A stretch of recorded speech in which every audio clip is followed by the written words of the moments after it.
Hello guys, सबैलाई welcome छ मेरो युट्युब च्यानलमा।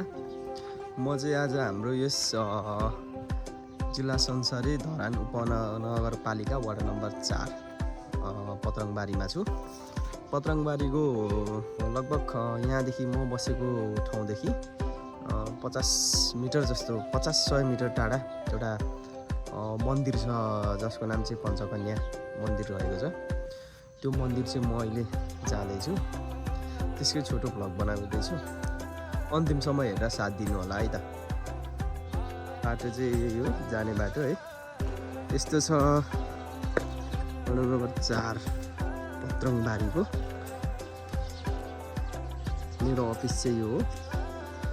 अनि यताबाट यो बाटो रहेको छ यता माथि दानाबारी जाने। दानाबारी चाहिँ यहाँ धेरै मान्छेहरू बिहान बिहान हाइकिङ गर्नु जान्छन्। यहाँदेखि सिधै माथि गएर यो यतापट्टि यो जुन डाँडा देख्न सक्नुहुन्छ तपाईँहरूले, मैले थोरै जुन पनि गरिदिएँ। यो माथि यसलाई चाहिँ ठ्याक्कै दानाबारी भन्छ। त्यहाँ चाहिँ मान्छे रिसोर्ट्सहरू छ होइन, एकदम राम्रो छ, चिसो हुन्छ। त्यसलाई चाहिँ तपाईँहरू पनि यसो आएर जानु होला।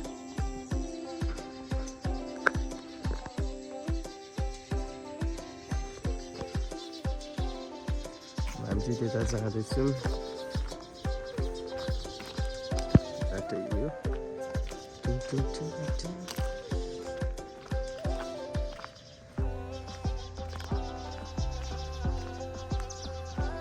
बाटो चाहिँ लगभग पिच हुइसक्नु पर्ने।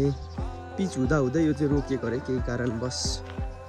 के कारणले रोकियो त्यो चाहिँ थाहा भएन, तर रोकिएको अरे।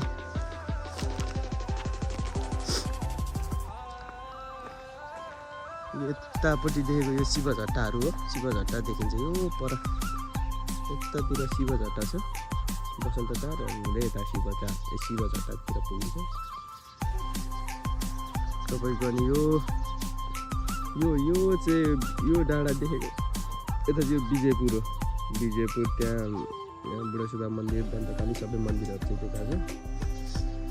यो बाटो ठ्याक्कै जाँदाखेरि काठीपुर निस्किन्छ, त्यतापट्टिबाट बगरकोट निराजन बस्ती हुँदै भान चोकतिर निस्किन्छ। यो बाटो ठ्याक्कै बाइकमा 10 मिनटमा आरामले पुगिन्छ।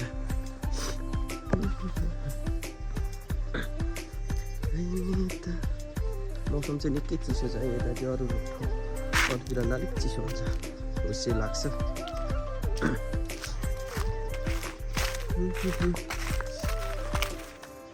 आगो ताप्नु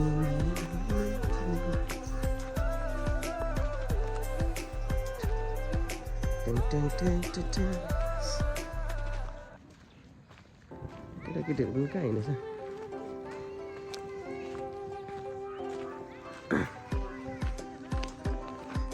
चौतारी बनाइदिएको छ।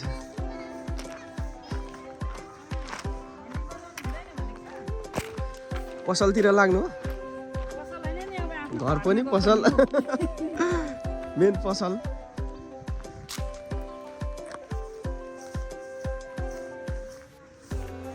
ए पछि बनाउनु हो कि त?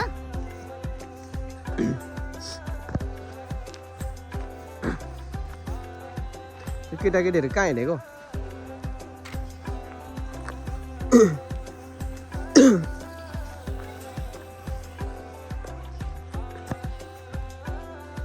पानीको पाइप रहेछ।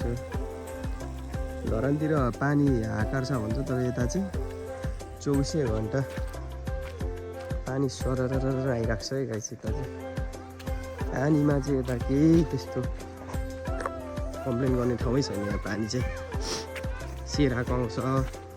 अनि यता बोक्सी खोलाको हो।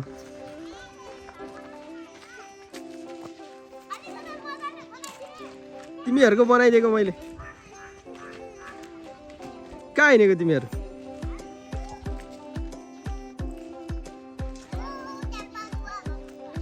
देउसी खेल्नु हिँडेको?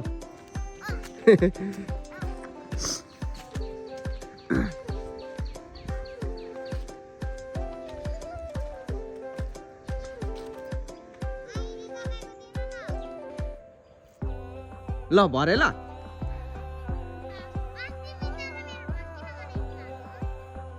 त्यतिकै राम्रो लागेर यतापट्टि छ शिवझट्टाहरू, बसन्तटा, शिवझट्टा। ओके, अनि यो क्याम्प फायर गर्ने ठाउँ पनि यतातिर छ, यतातिर हुन्छ। यो बाटो तल यता हुँदै काठेपुल, बगरकोट अनि यता भानुचोकतिर निस्किन्छ। यो है मन्दिर हाम्रो चाहिँ श्री पञ्चकन्या मन्दिर। गाइजहरू यो देखिराख्नु भएको चाहिँ श्री पञ्चकन्या मन्दिर, यो पत्रङबारीको 4 को यही हो। हामी चाहिँ अब यो भित्र जाँदैछौँ। त्यस्तो छ।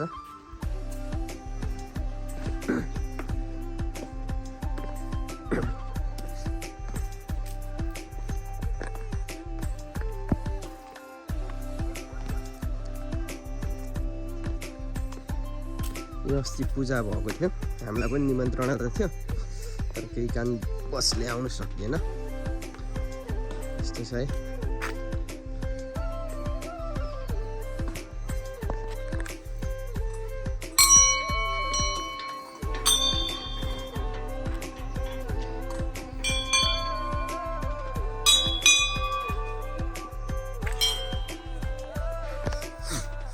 यो चाहिँ पूजा गर्ने ठाउँ यतातिर, केही कार्य सार्जे यसरी बनाएको छ। यता नि पूजा कार्य के गर्ने ठाउँहरू।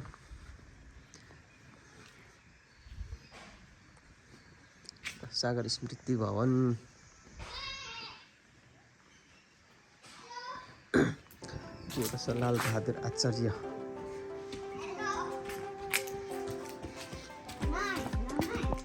तिमी पनि आयो।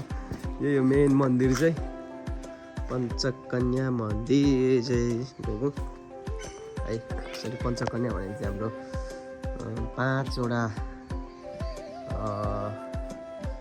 दिदी बहिनी, नाग दिदी बहिनीलाई जनाउँदैछ। यता परेवा पनि रहेछ।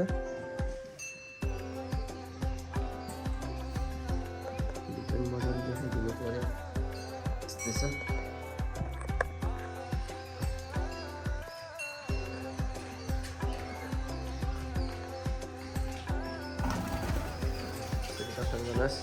परेवा पनि छ भगवानको घरमा। अब यतापट्टि नागथान रहेको छ। पञ्चकन्या भनेको चाहिँ हाम्रो नाग भगवानलाई जनाउँदछ।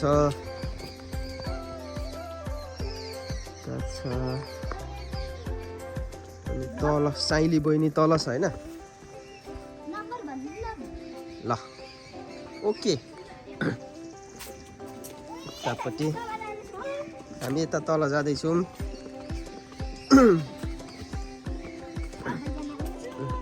साइली बहिनी यहाँ चाहिँ भोगहरू केही दिनु मिल्दैन।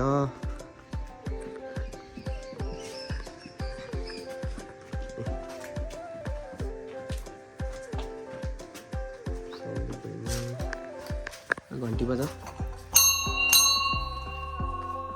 खै ढोगेको भगवानलाई ढोक्नु पर्दैन? ढोका उता त्यहाँ ढोकामा ढोक्नु परेन भगवानलाई?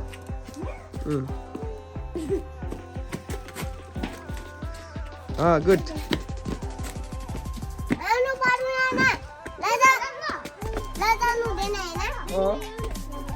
यताबाट अब हामी यताबाट माथि जाँदैछौँ। ल यता घुमेर यहाँ पनि रुखमा ढुङ्गा बनाएर छ।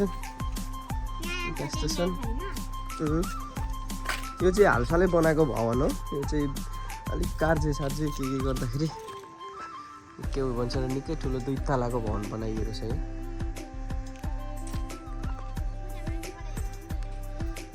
ल जाउँ यता माथि उयोबाट चढौँ। ल हामी यताबाट चढ्नु। हामी अब यताबाट चढ्दैछौँ।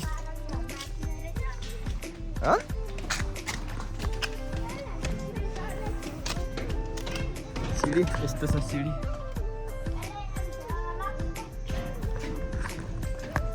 भित्र लक लागेको छ।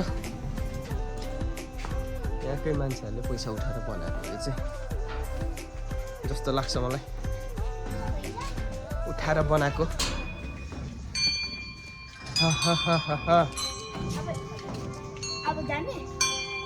यसो हेर्दै हेलो गरिदेऊ। के हो तिम्रो नाम? परिचय पाम। गरिबमा कान्छोको त के पो भोटेको साथी पाखे पाखे हो मोटी भइसक्यो यस्तै छ है यहाँको चाहिँ मन्दिर यस्तो छ वरिपरि हेलो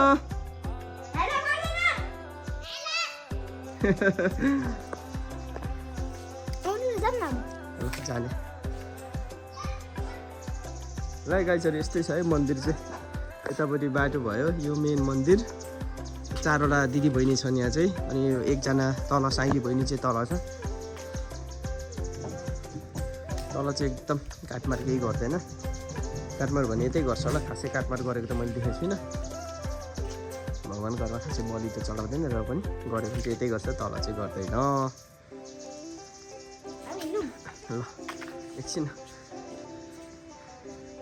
यतापट्टि तल देखेको चाहिँ यो तल देखेकोलाई चाहिँ यसलाई चाहिँ देवी गाउँतिर भन्छ त्यो भाइरल किराना पसल चाम्लिङ किराना पसल यतै तलतिर छ